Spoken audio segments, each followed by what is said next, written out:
নির্বাচন ঘোষণার মধ্যে নির্বাচন না করার ইঙ্গিত লুকিয়ে আছে। ডক্টর ইউনূসের নির্বাচনের ঘোষণাকে ঘিরে এমন মন্তব্য করেছেন আওয়ামী লীগের সাধারণ সম্পাদক ওবায়দুল কাদের। তিনি ভারতের আনন্দবাজার পত্রিকাকে দেয়া এক সাক্ষাৎকারে এসব কথা বলেন। ওবায়দুল কাদের বলেন, আওয়ামী লীগকে বাদ দিয়ে বাংলাদেশে কোনো গ্রহণযোগ্য নির্বাচন হতে পারে না। দেশের ৪৫% বেশি মানুষ আওয়ামী লীগের সমর্থক। এত বড় জনগোষ্ঠীকে উপেক্ষা করে কোনো নির্বাচন সম্ভব নয়।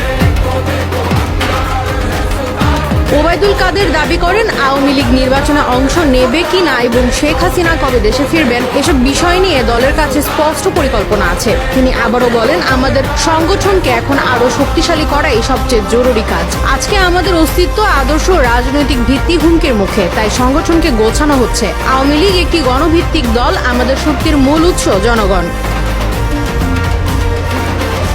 ডক্টর ইউনূসের সঙ্গে জামাতে ইসলামের সময়সূচি মিলে যাওয়ার ইঙ্গিত দিয়ে আওয়ামী লীগের সাধারণ সম্পাদক বলেন, ডক্টর ইউনূসের ক্ষমতার প্রধান উৎস হচ্ছে মৌলবাদী ও উগ্র সাম্প্রদায়িক গোষ্ঠী। তিনি তাদের ওপর ভরসা করছেন।